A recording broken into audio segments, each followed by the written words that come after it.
Hey,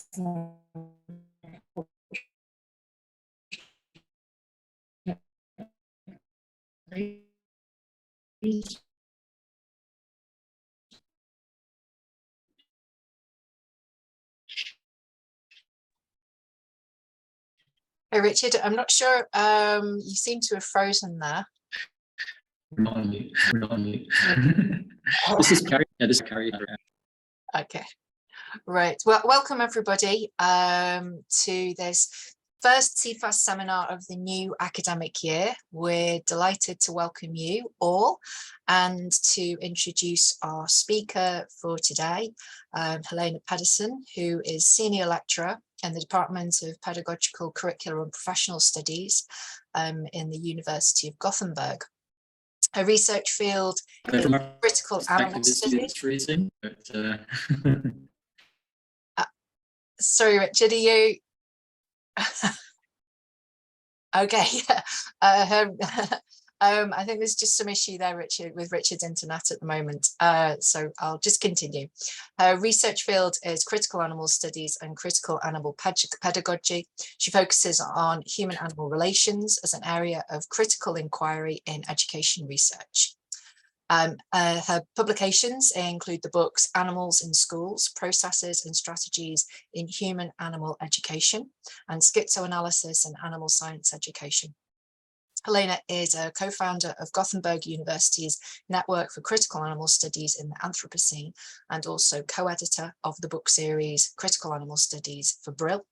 And the title of her seminar today is Searching for an Animal Standpoint in Education, Insights from the Field and New Research Initiatives. So welcome, Helena. I will pass over to you if you'd like to start sharing your slides. Thank you so much, Claire, for a wonderful introduction. And I just want to say that I'm extremely honored and happy to be invited to this fantastic seminar series. And it's great to be here and to see you all, although I don't see your faces, all of yours, I can still see your names. So it's great to be here. So thanks a lot, everyone. I will try to share my screen, and I hope that the technology gods are with me today. See if you can see this. Does it look okay? Yeah, we can see that, Helena. Great. Okay, thank you so much.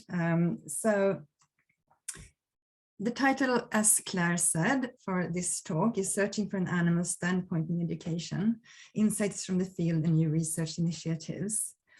And I just want to sort of give you a little bit word of warning here, because what I'm going to say today is very much work in progress, and especially the theoretical ideas that I will present and draw on are sort of not very well developed yet, because it's just sort of provisional thinking of mine. So I really look forward to, first of all, bear with me for not having a very elaborate sort of argumentation, perhaps. And then I look forward to having a discussion with you afterwards. So I hope that will be a sort of generative seminar for today.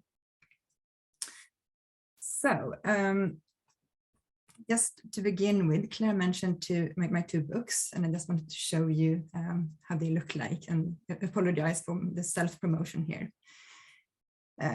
Okay, so we may ask now, after 20 years with the critical animal studies field, it's actually 20 years since critical animal studies was first established as a field, we may ask, what is the position of animals in education, practice, and theory?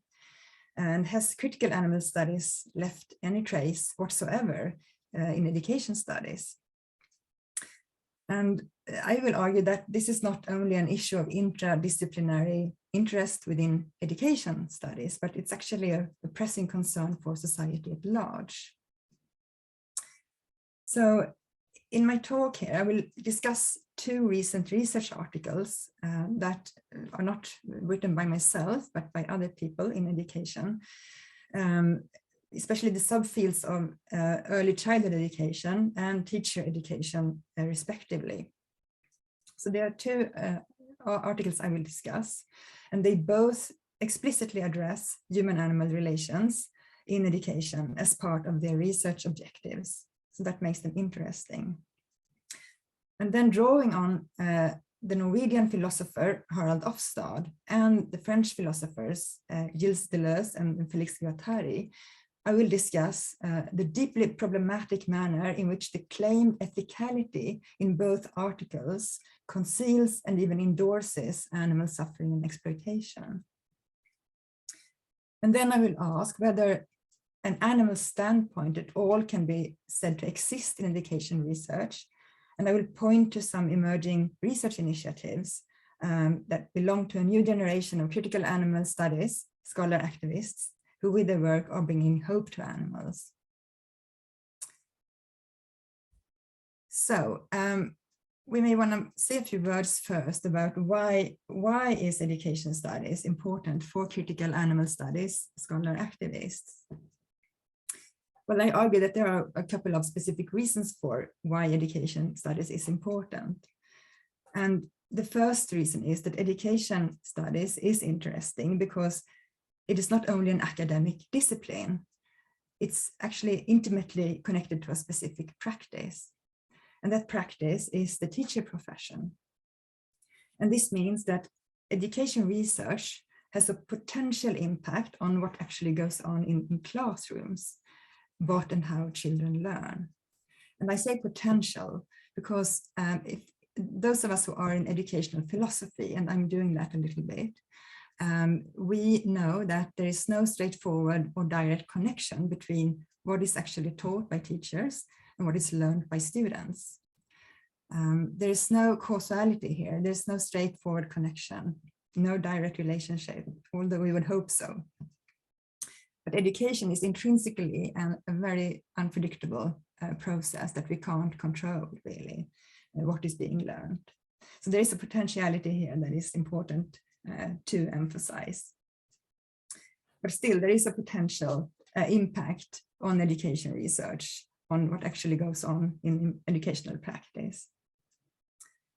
And the second reason why education studies is important here is that formal education especially has a wide outreach because it affects, I would say, all sectors of society, and it's a major part of most people's lives from kindergarten level to adult age. And we all know that all of us spend a considerable part of our time in school at different levels. And the third reason is that the education system does not only have a wide outreach, but it also has a very strong position as an institution that legitimizes certain knowledge forms and not other knowledges in society.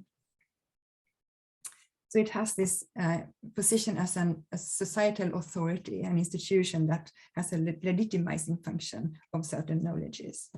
And that makes it important for us. And the fourth reason is that the education system has been critiqued for not only passively reflecting, but actually reproducing existing social injustices and also ecological problems actually in society. And for sorting pupils according to their socioeconomic backgrounds into very different futures, future career tracks and different possibilities in lives. And this sort of sorting mechanism has been studied widely by sociologists of education, for instance, who say that education stratifies people and children into certain predefined tracks and career possibilities and life possibilities in their future lives. And I have argued myself that this does not only apply to humans, but actually to animals in education as well. Education has this sorting mechanism, this stratification function to assign certain positions to animals in society. So these four characteristics of formal education makes education a veritable minefield for researchers because education is inherently politically embedded. There is so much politics here. And it's, to put it mildly, education is also a very contested space. And bringing in non-human animals as research subjects in education adds further tension to an already conflicted area in society. Now, in an article a few years ago, in 2019, that I wrote myself, I discussed what I saw as the animal turn in education studies actually entails for the animals themselves. And this is the piece, The Contested Space of Animals in Education, it's called, and it was published in Education Sciences journal. And I concluded in this article that there seems to be a manifestation of what I call an enlightened distance to anthropocentrism in some recent education research, where post-humanist ideas and concepts become like a smokescreen for firmly reinstalling human interests at the center of education research and practice. So among some education scholars, there seemed to be some idea that, well, anthropocentrism is a little bit of a problem for education and it's politically correct to critique it. So let's critique it. But the critique is of such a nature that ideas of human supremacy and human exceptionalism still shines through, if you see what I mean. And this is what I found in this article. So I argued here that this tendency within the animal turn, the increasing attention to animals in education scholarship, it reproduces an animals for us pedagogy, where nobody seems seriously interested in the animals themselves. And this animals for us pedagogy is a term that I draw from Jason Wallin's scholarship. And if you're not familiar with Jason Wallin's scholarship in education research, then I really recommend you to take a look at his work, because it's been a huge source of inspiration for me. And this sort of curious disinterest in the animals themselves can manifest in, for instance, actually avoid turning to the animals themselves and asking about their realities. So nobody really asks about how they experience the situation. Nobody asks the profoundly ethical key question, as Marty Keel, ecofeminist Marty Keel put it back in 1996, what are you going through? So this is the question that nobody ever asks to animals in education research. What are you going through? What is your life like in this special moment? And what does it mean to you? What are your experiences?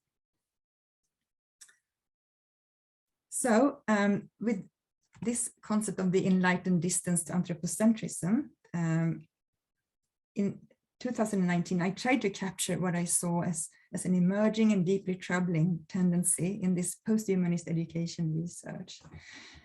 But looking back now, I realized that it was an understatement, because 2 years later, last year actually, in 2021, another post-humanist oriented article appeared in an educational research methodology journal.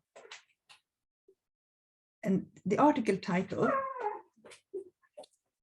called Slaughtering a Cow in Early Childhood Education, Pedagogic Meetings with Destruction as Change.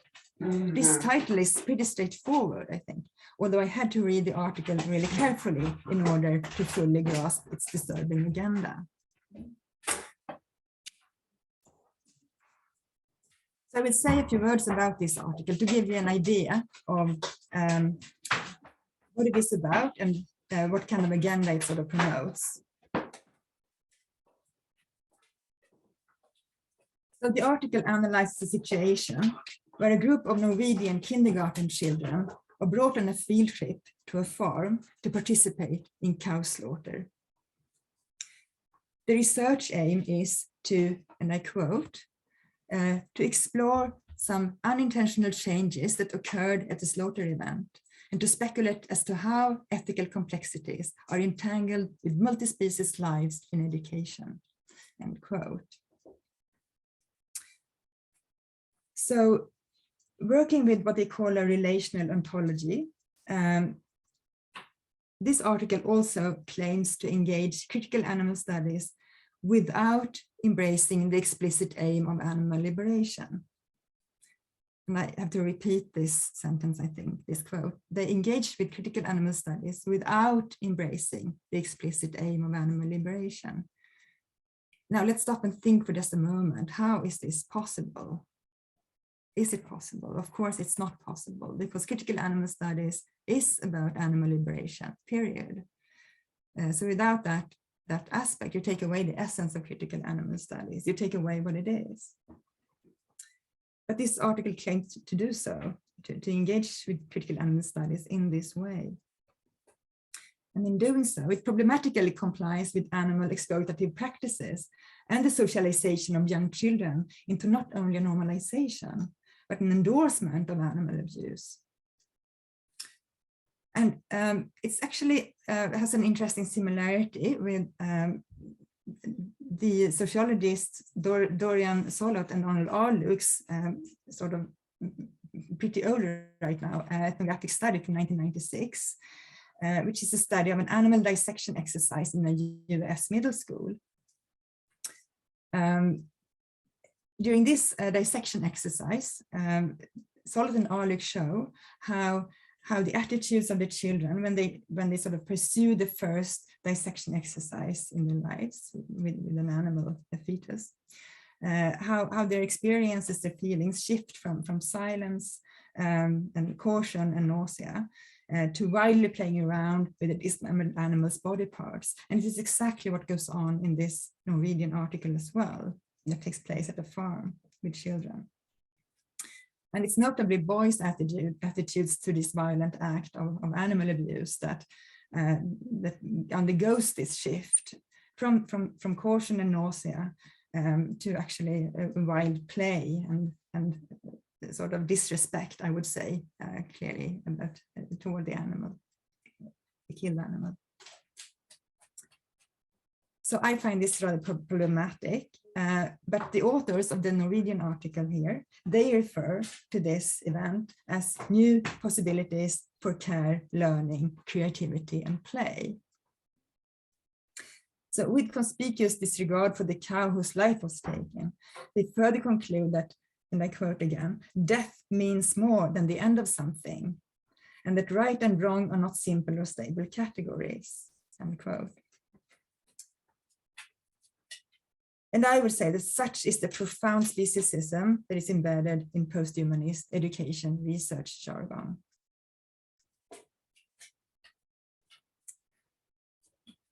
Now, Stephen Best anticipated already back in 2009 that critical animal studies as a radical counter-hegemonic movement of scholar activism would be neutralized and depoliticized in the future by mainstream academia. But I would argue that what we see here in this article is something worse. Critical animal studies is co-opted in service of explicit animal exploitation for educational purposes. And the starting question that is evoked here is, why is post-humanist education research hostile to non-human animals?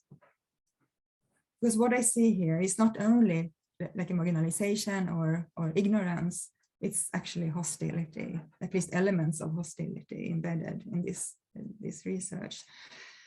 Now, in his seminal book from 1972, Our Contempt for Weakness, Norwegian philosopher Harald Ofstad argued that the borderline between us, the good people, you and me and our moral community that we belong to, and on the other hand, the others, the evildoers, the fascists, the Nazis, this borderline between us and them is fragile.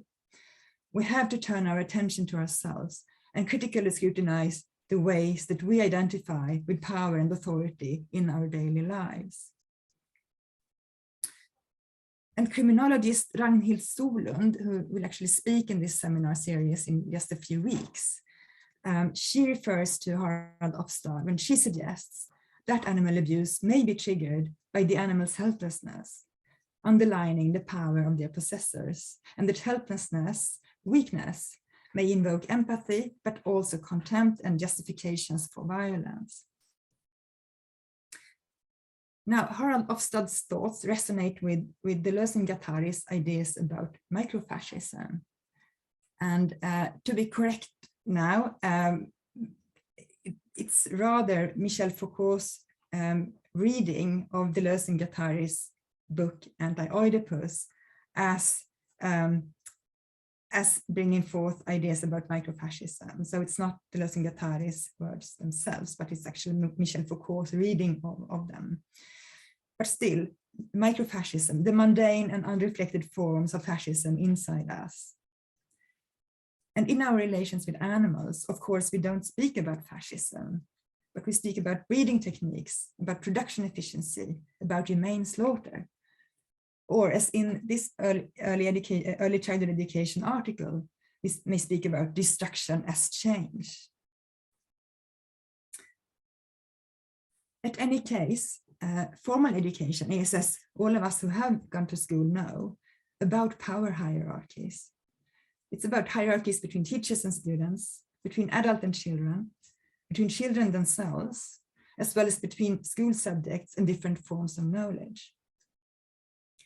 And when animals are brought into educational settings and structures, either physically or discursively, they too become integrated into these hierarchies, and they normally occupy the lowest position here. And this is also exactly what Dorian Solot and Arnold Arluch have pointed to in their ethnographic work on animal dissection in middle school.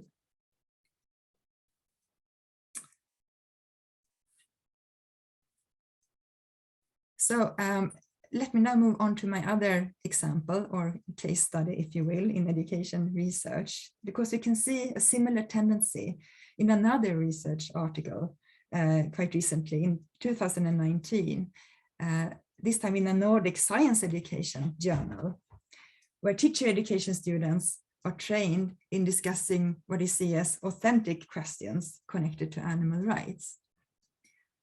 And the title of this article is in Swedish, but translated into English. It's Teacher Training Through Parallel Processes Focused on Societal Issues with Scientific Content.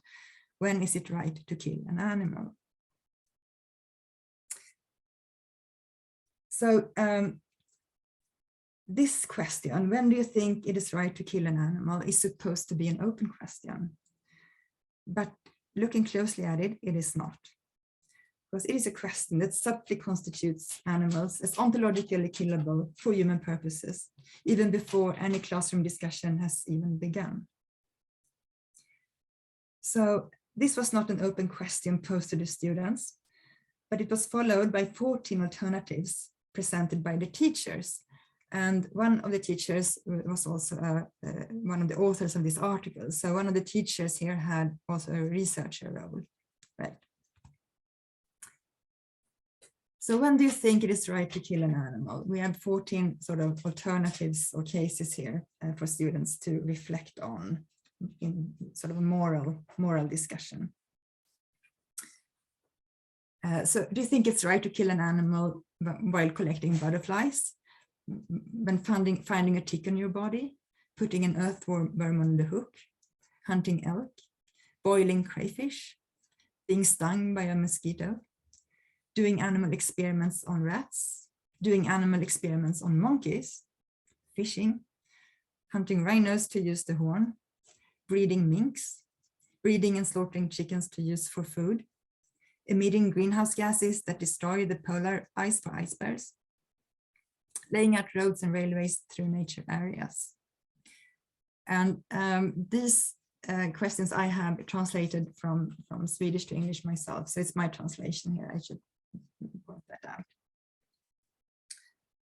Now, ecofeminist Marty Kiel, and I mentioned her name just a moment ago, in 1993, she aptly called this kind of didactical moral reasoning exercise for truncated narratives.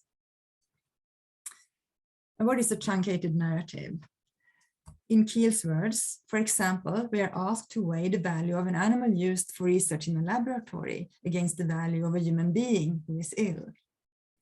The problem is conventionally posed in a static, linear fashion, detached from the context in which it was formed.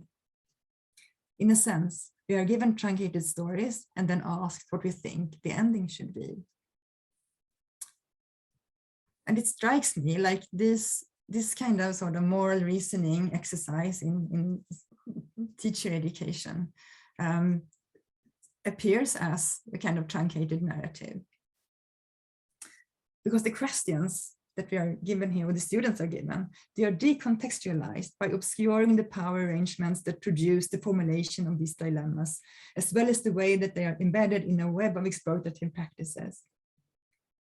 And in this way, the questions are disconnected from social and political aspects and forces that give the meaning.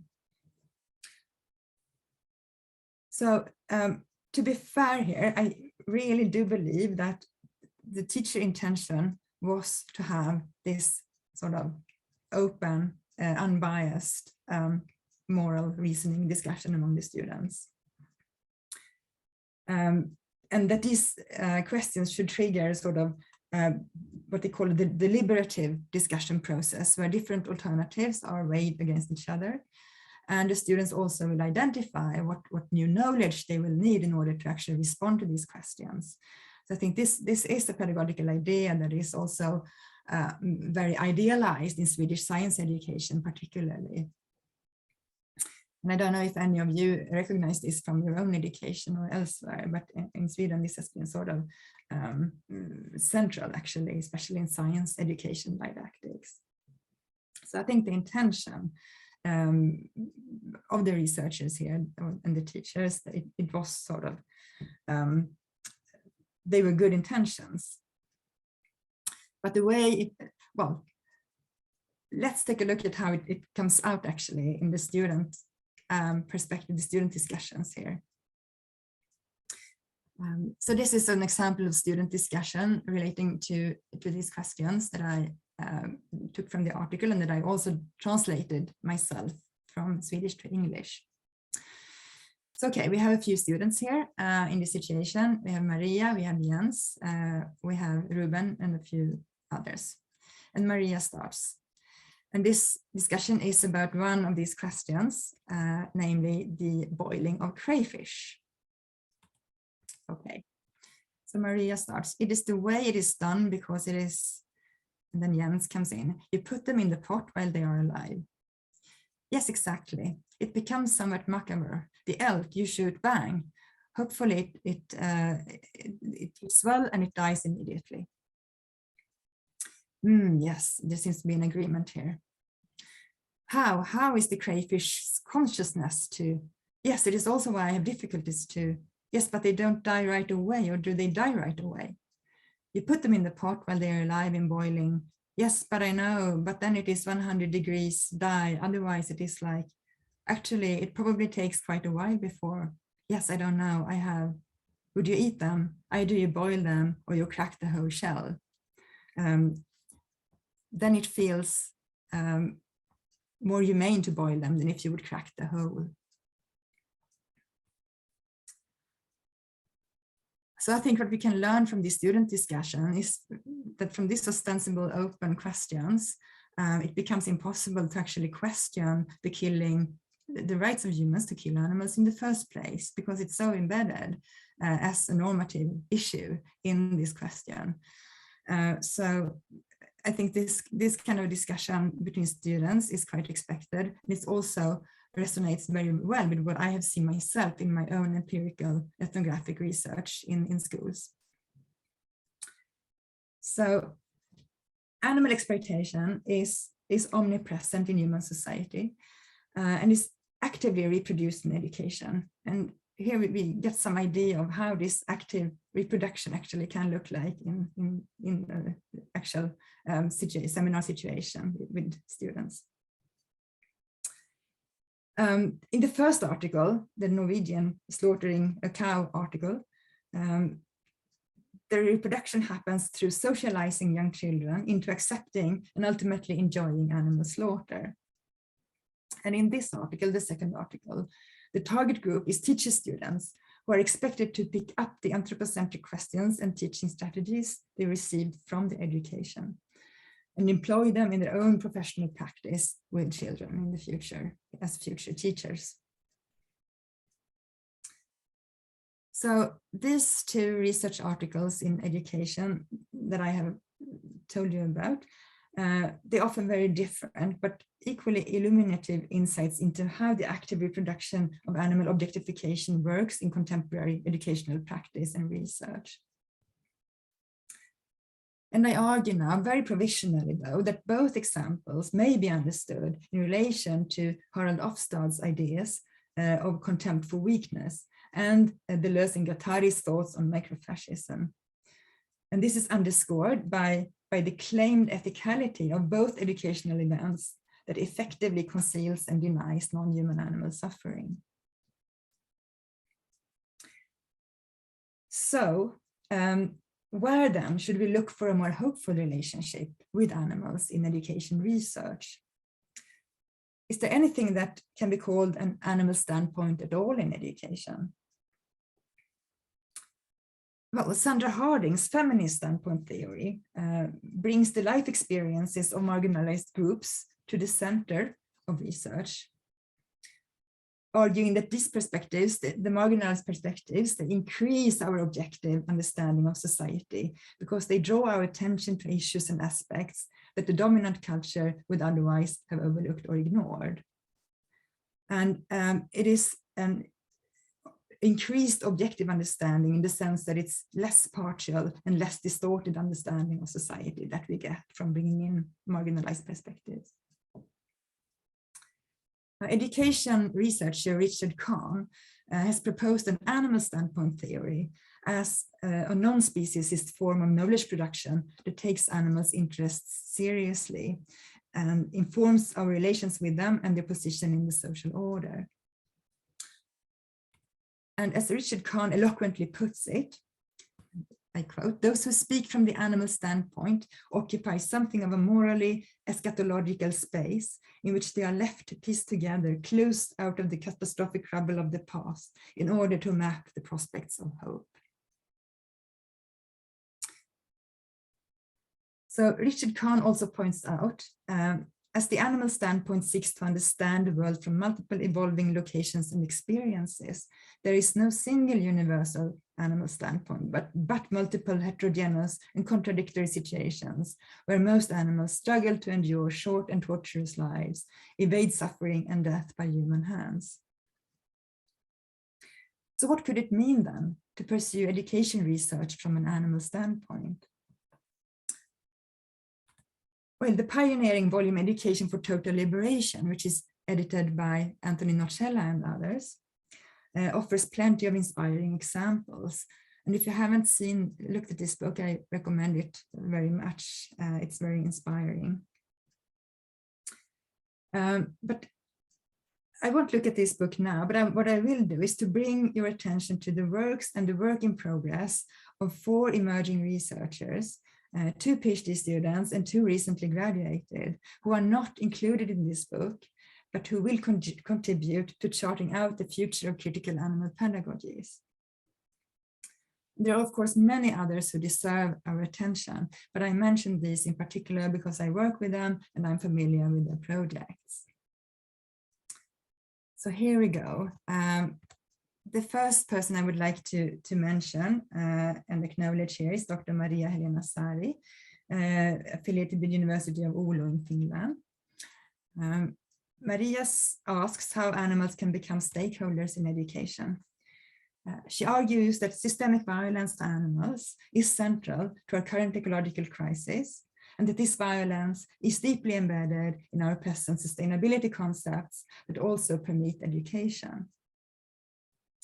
Maria Sari sees education policy and curriculum as a tool of epistemic violence against animals. Showing the explicit speciesism embedded in Finnish education policy documents, she asks how education policy can create arenas for multi-species flourishing rather than exploitation, and how schools can become spaces of peace rather than arenas for war against animals. And with her exploration of multi-species childhood studies, she configures intergenerational justice as an interspecies endeavor, questioning why only human children have a right to childhood and social relations with their families and kin.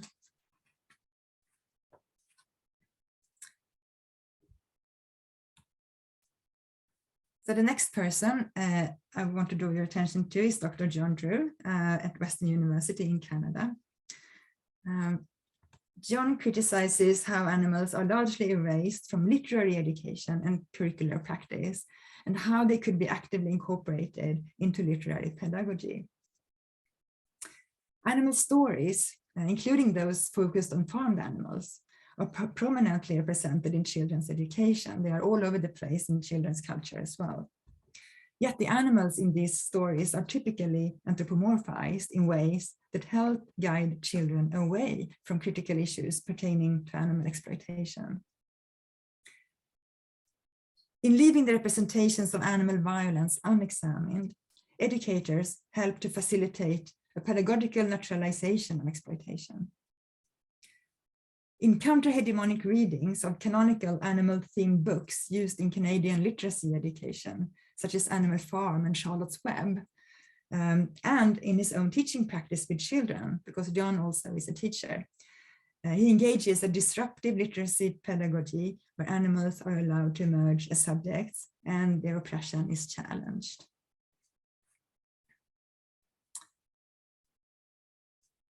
The next person is Jonna Håkansson, who is a PhD candidate at the University of Gothenburg in Sweden.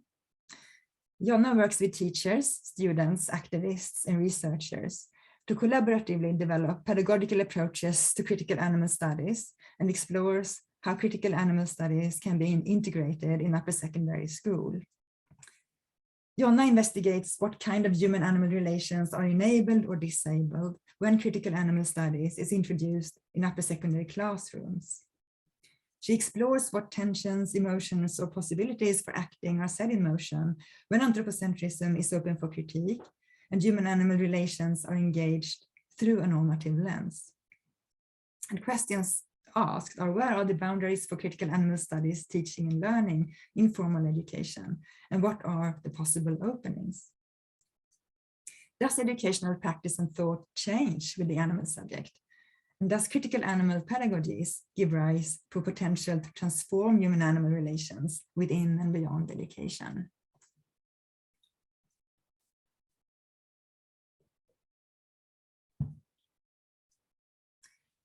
And finally, I would like to mention Lady Escobar Marquez, who is a PhD candidate in the University of Antioquia in Colombia. And Lady investigates human-animal relations in the veterinary medicine program at her own university, critically analyzing the veterinary education curriculum from a critical animal studies perspective. Intervening in the academic training of students at the Faculty of Agricultural Sciences, Lady will also design and evaluate an educational proposal for veterinary students and professors based on didactic principles of interspecies education as a strategy to promote more caring and respectful human-animal interaction. In her research, Lady sees the students and professors of veterinary medicine as members of a community of practice who actively participate in the ways in which humans relate to other animals. Their cognitive and emotional experiences from their education have a significant impact not only on the veterinary profession itself, but also on public attitudes to animals. And this is why veterinary education is a matter of concern for society at large.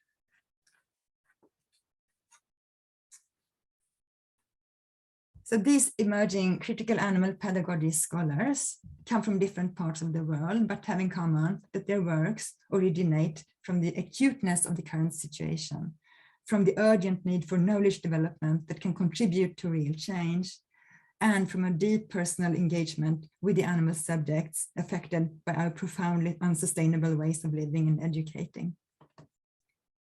From early childhood education up to university level, they merge critical inquiry with hands-on pedagogical practice with children, youth, students, and teachers, co-creating pathways for change in the here and now. They speak boldly from an animal standpoint. And to repeat Richard Kahn's words, in their work, they piece together clues out of the catastrophic rubble of the past in order to map the prospects of hope. We will see more of their work in the years to come, certainly. Thank you very much.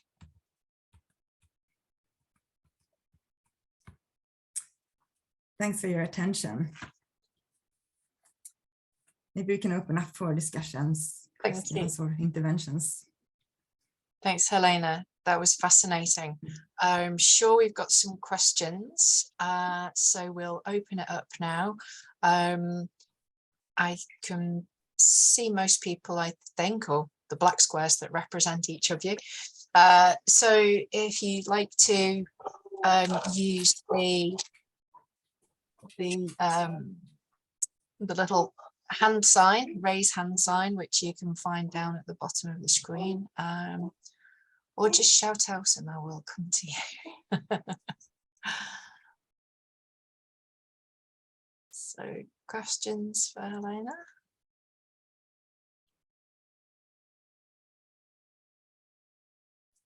Everyone is exhausted, perhaps.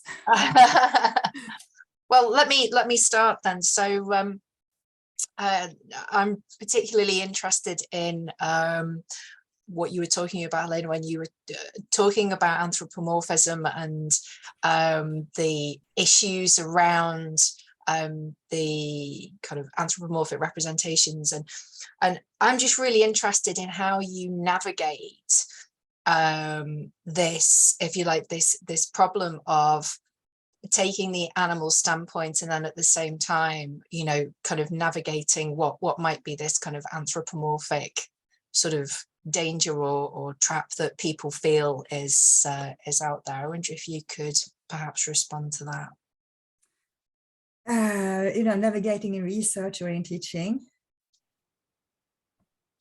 Pardon? In research or teaching? Actually, in both, I think. In both, yeah. I know, because you were talking yeah. specifically about teaching there and thinking about children and children's literature and so on. So perhaps you could say something about both. Yeah, I guess in what I presented here and then also in my work, I mean, teaching and research sort of comes well integrated in interesting ways. But yeah, it is hard to navigate. And I think there is no sort of recipe for how to do that either. I mean, I think we have to work in and out of what is at hand, really, what comes up in a specific educational situation or event. So I'm a very post-structuralist education scholar in that sense, because I really think we have to improvise there. But yeah, navigating, I think it's really very much about always keeping a critical eye on what is going on here, actually, because it's so easy to also get blinded to, you know, all kinds of tendencies to, you know, human exceptionalism, and because it's so normalized, you might even get drawn into it yourself. So this sort of extremely important way of always keeping a critical distance to your own practice, I think is you know, very central. Mm. And I mean, I don't know if anybody else has got a question, please raise your hand. I think Natalia, there was a hand by Natalia, I think, wanted to say something. Natalia, yes, did you have a question? Yeah, thank you. So I'm calling from Oulu. I see Maria's name somewhere. I am, I'm just recently joining a PhD here at Oulu University, and I'm coming from Colombia. So hola, lady. Hola. Yeah, thank you so much to speak about this topic. Thank you for your braveness to openly bring a critical perspective to what you were sharing. And I guess I'm with you, and I'm very curious to know if you have some methodologies in mind to start incorporating more actively the voices of other than human animals in the research. Yeah, I mean, of course, it depends on your research problem. You have to start from there, but you know, I'm a critical theorist at heart, and that also lies behind critical animal studies. So doing this kind of critical ethnographic work is what I have been doing throughout my academic career, because I have been driven by this, you know, this question of what is actually going on in schools and in education. I want really to find out, because when I wrote my PhD thesis, I found that there was nothing really that took this question seriously.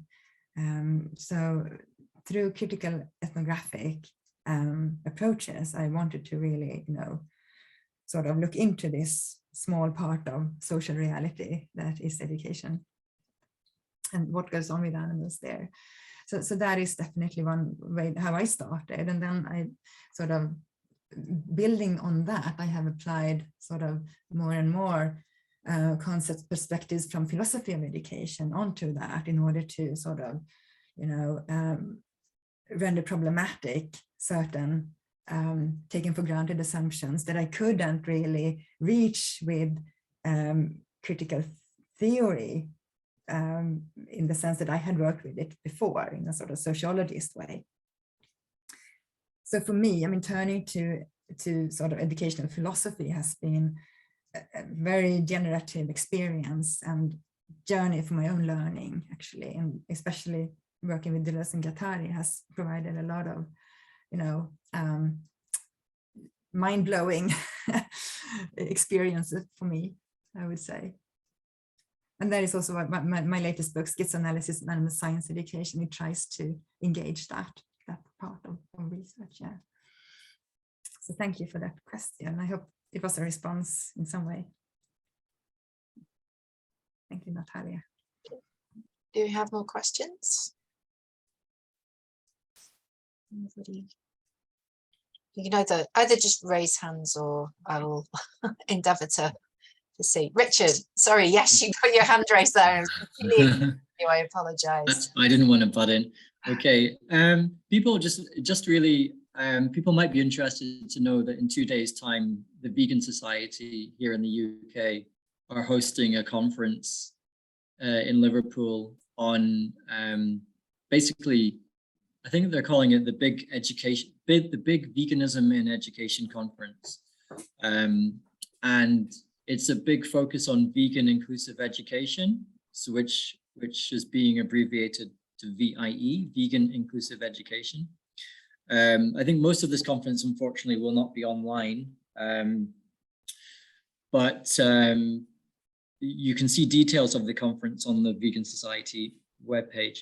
But in mentioning it, I can also maybe formulate a question for Helena as well, because there has been some work now on this idea of vegan inclusive education. And it's interesting to juxtapose that with critical animal pedagogy. And my feeling initially would be that critical animal pedagogy is a more fundamental critique of the education system compared to vegan inclusive education, which seems to me to be mostly about having veganism within things like catering, obviously, but maybe not too much more than catering. So my question for Helena would be, have you heard of this work on vegan inclusive education, and how do you think you would see it in relationship to critical animal pedagogies? Right, thanks for that, Richard. I think there is a sort of emerging scholarship on vegan education. The word vegan inclusive education might be a version of that. And I mean, I guess I would, like you, sort of sort it under the umbrella of critical animal pedagogies. I would like to do so anyways. Then I also think that, I'm just thinking if we should raise this in Sweden, in the Swedish context, it would be sort of controversial because it would be viewed as a normative sort of approach to education, which is inherently problematic. So it goes against this ideal of, objectivity and so forth in education, which of course can be critiqued as well. And I have critiqued it in other places as well. This presumed normativity, objectivity, that it's possible even to be objective as a teacher, which I would say is not. But that is a big discussion. But I think, it's sort of a part of critical animal pedagogies. I would be curious also if vegan education actually can pursue some kind of, and maybe you can tell me after this, the Vegan Society conference or event, if it can pursue some sort of self-critique as well. I'm thinking, for instance, on Livia Boscardin's work on lifestyle veganism and so on and so forth, which has many, of course, good sides to it, but also is inherently problematic. in so many different ways. It's a part of capitalism and so on and so forth. So I would be curious if what sort of potential self-reflective critique is pursued within vegan education. So maybe you, Richard, can know something more about that, because I haven't looked into it very much in depth.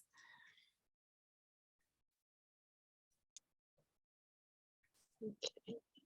I will just jump in with another very quick question, because Helena, when you mentioned about there's 2 studies where children have been taken along to, well, one was still the slaughter of the cow, and another that was around dissection, and you described it as this sort of process where the children move from being sort of disgust and fear almost to acceptance and then play.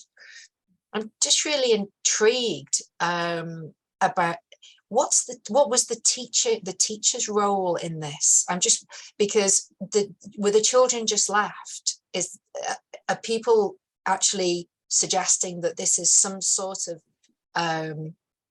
I don't know, sort of natural process that happens, that if you leave children to do this, this is what will happen? Or, you know, was there actually some active involvement here from the teacher in guiding the children in how to respond and react to, you know, or what kind of emotional response they should have to, you know, to the actions?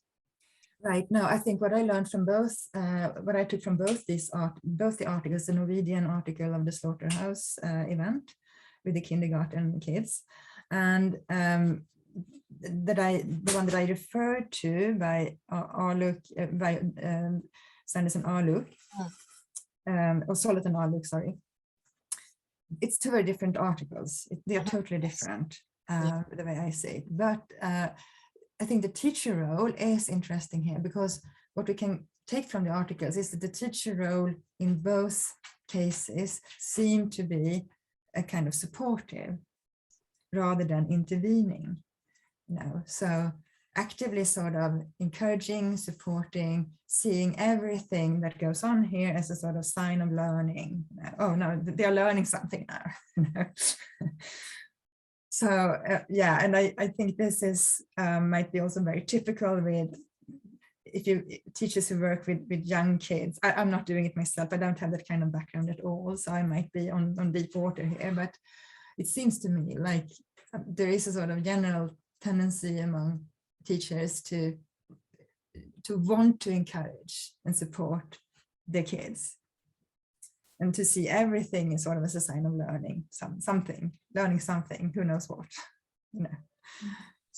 Okay. So no intervention, and no, not really saying that, no, you're going too far here. You have to sort of, you know, pay respect, or you have to take a step back, or you have to stop doing this, or not really, no, and especially not in the Norwegian article. It was just sort of endorsing. Right. Yeah. Okay. Which is problematic in itself. I think it's an ethical problem. Yeah. Okay. Richard, back to you. Oh, Paula. Hi. Thanks. I haven't really formulated this question, but I used to live in New Zealand and was really taken by, you might have heard of an initiative by CfHAS, the animal organization down there. They ran a big educational campaign where they produced these textbooks, probably about 8 in total, hard copy textbooks, that they then distributed to every single school in New Zealand for free. They were fantastically put together. They had the input of, I can't remember, it was either Jeff Sebo or somebody else. They had a lot of researchers contribute to making them really comprehensive. So they've distributed for free to schools. And this has been going on for about 10 years. And they're now available online.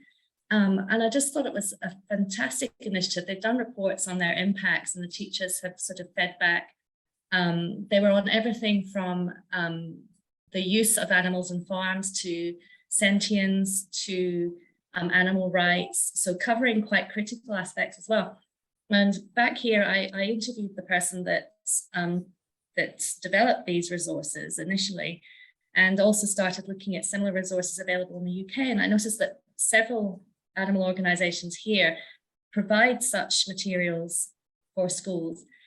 But as with what we're talking about, the critical animal pedagogies, where it seems to be under the discretion of the person, whether they take them up and apply them, these are very selective materials. And as Richard was saying, they're competing with industry and corporate materials because they also provide materials. So there seems to be this sort of grab bag of materials, and it's up to the leanings of different teachers which they want to take up. So is there some space here for some sort of regulation or alterations to basic curriculum that I don't know, somehow guide things at least towards maybe compulsory balance, if not towards excluding materials that obviously come from a corporate interest? I don't know.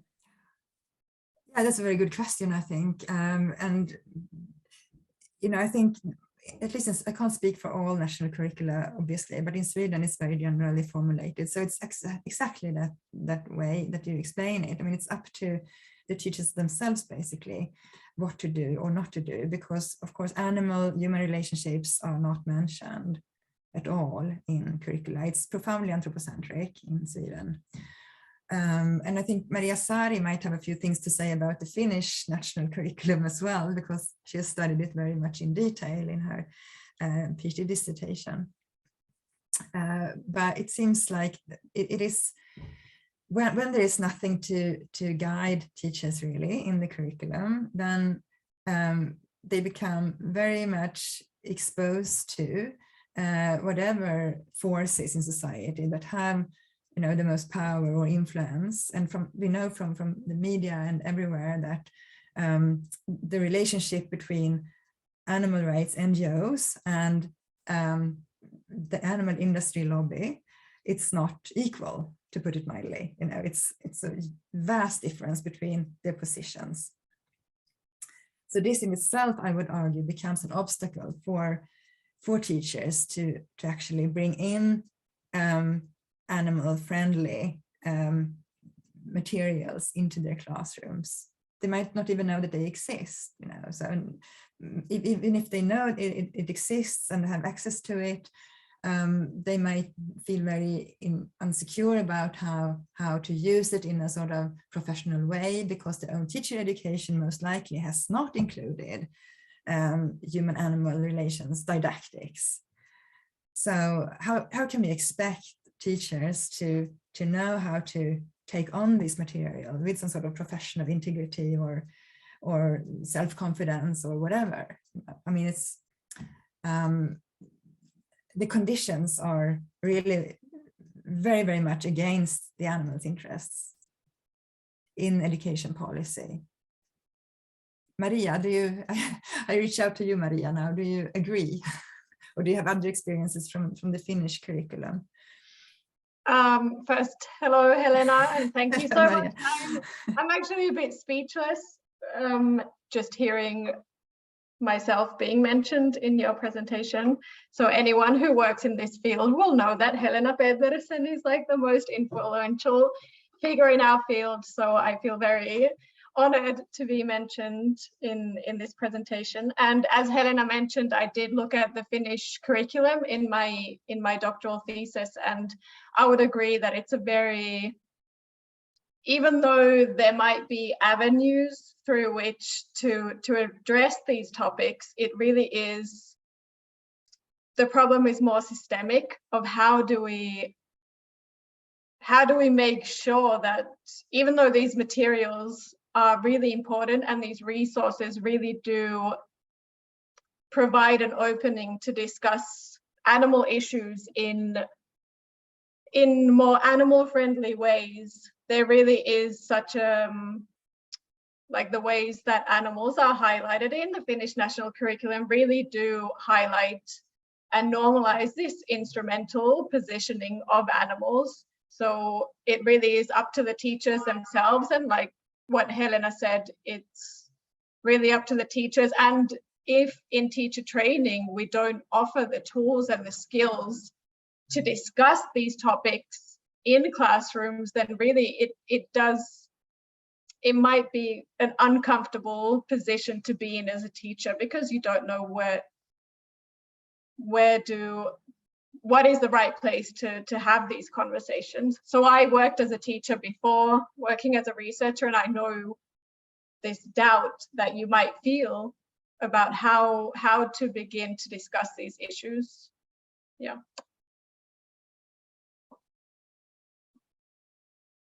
Thanks a lot, Maria. That was very helpful and very informative from the Finnish context. Richard, did you, or Paula, did I see a hand?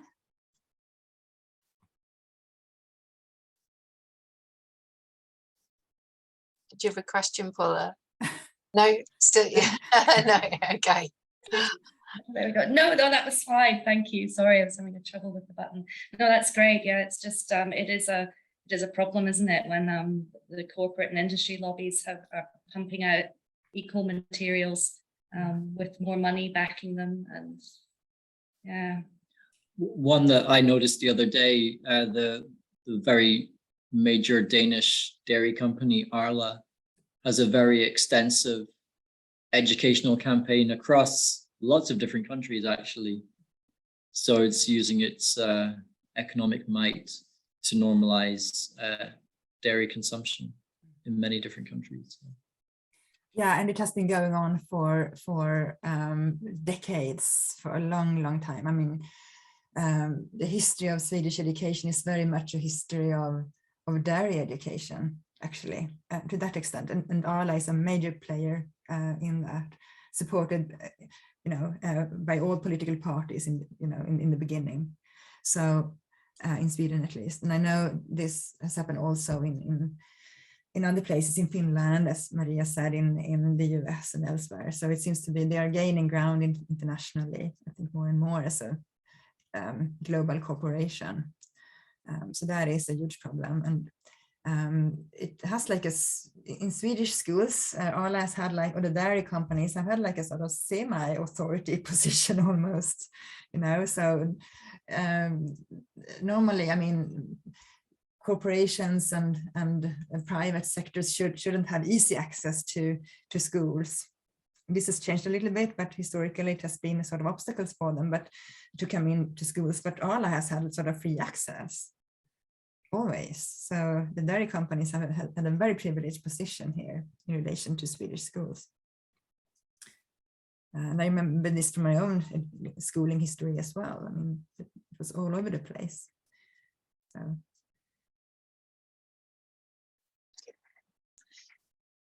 Do you have any more questions?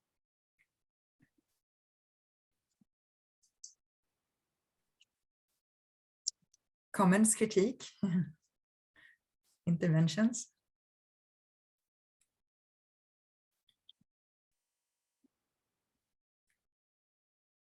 Any points that anybody would like to raise, or any comments at all? We do a little more time if anybody would like to.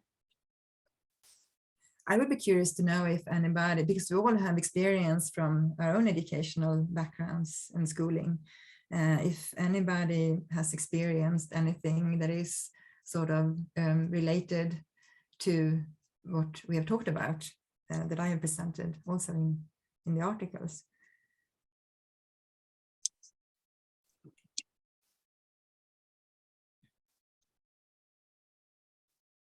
Yeah, I mean, I would be interested to know from the people here, because I think that, people here represent quite a wide variety of knowledge from different countries. I'd be interested to know about dissection in schools, because I remember very well it was part of the curriculum when I was a child, and you had to do it. There was you couldn't object. There was no objecting to it at all. It was just expected.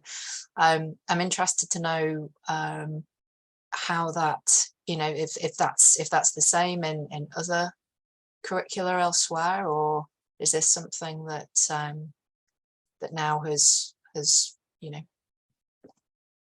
it always is no longer kind of considered to be core to sort of science education now, education in biology. Hi, Claire. Can you hear me okay? I can, yes. Hi, Claire. Yeah, dissection is still part of our nutrition curriculum in undergrad. So our first year students, they do dissections of the heart and the liver in the anatomy and physiology module. And that, we often have a lot of people with different cultural and ethical beliefs. So those who are, I don't know, for religious reasons or for veganism reasons, that they're not pushed to do participate, but it is still something that is part. Oh, we're just losing you there, Claire. Can you say that again? I think we can just very. Can you still hear me? We can hear you now. Yes. Yes. Yeah. So you said that if you could just repeat what you said at the end there, you said that people who had different beliefs, but sort of veganism, perhaps, they weren't pushed to do it, but it was still part of the I've got really poor signal. I'm sorry. It's okay. Can you hear me okay? Yeah, so can you hear me again? Yes, yeah, we can hear you fine now. Yes. Yeah, so people with specific values, beliefs, they're not pushed to do it, and it's not something I'm involved with directly teaching, but my colleague Genevieve, she's more into the physiology and anatomy modules, and she delivers on that, but no student is ever pushed to do something that is against their beliefs, and they don't have to, although kind of the core contents is essential, so know what a heart and a lung and function is. They don't necessarily have to attend that lab practical. It's not assessed in any way or form. It's just an add-on in terms of how people can understand the anatomy. And I don't know whether that'll be a long-term thing, because we've now got the anatomy table, which can show a lot of the functions without actually having hands-on experience of dissection. But it's something maybe we could start to think about. Yeah, that's. I mean, so is. I mean, are you saying that there is a move away then from dissection and moving towards other ways in which this can be explored, and people can still have the same educational experience, but without the need to go through that process of dissecting an animal's body? Yeah, I don't know whether this necessarily a move against it at the minute, but it's looking at other options, whether that will be more of a movement and an explicit direction that our team go. I don't honestly know the answer to that. I know Genevieve has always been quite keen for a hands-on experience. I suppose possibly because she's learned that way, and you know, it's one of those things you kind of take on what you've learned. I suppose that's interesting. I think that's what you talk about, isn't it, Helena, that this becomes normalized as practice, and then it's difficult to move away from it because of that. Yeah, and I don't know. I think it depends on the age level, also the grade of the students. But what I understood also is that even if so-called alternatives to animal dissection are sort of available or possible, they are not promoted. So unless the students actively object and actively ask for alternatives and opt out, then they might be given some kind of alternative exercise to do. But this alternative is not promoted by teachers, at least it used not to be so often promoted. So that is what I have learned from the research in this area of education studies as well. And again, I think Arnold Aluk has really done fantastic ethnographic research on this topic as well. So it's quite clarifying actually, but also a bit depressing, of course, that if you're moving towards, sort of phasing out of animal dissection, I think it's obviously a good development for animals. I think it's very different between different universities, different schools, different, different learning objectives, because the learning objectives themselves might have been formulated on basis of a specific teaching strategy, which may include animal dissection in certain subject areas. So it can be sort of integrated into the curriculum, and then it is difficult. Okay. So do we have any more comments, questions?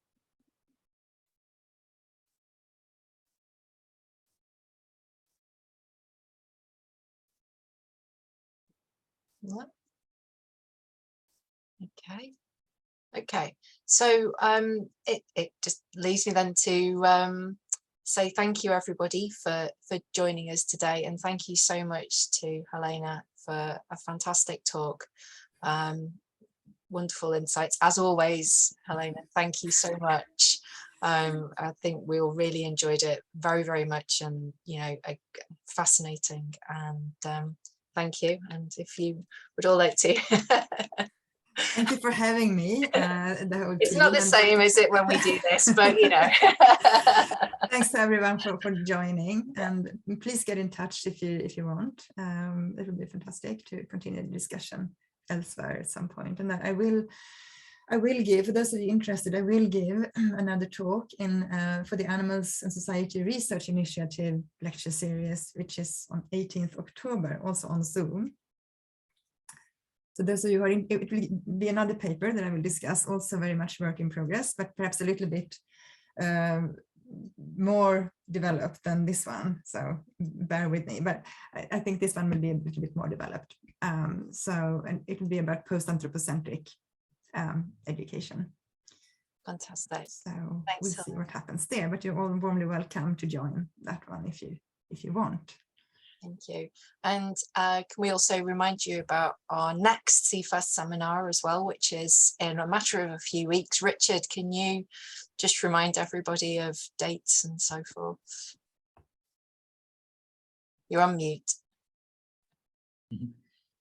Hi, yeah, it's exactly 3 weeks today, and it's Ragnhild Solund mentioned during Helena's talk, and it's a talk on the wildlife trade, actually, in relation to animals being imported into Norway, as I seem to recall. But the abstract is up on our website, if you just go to the CfHAS website and then look under events, there's the link for the registration, and the link for the abstract is on there as well.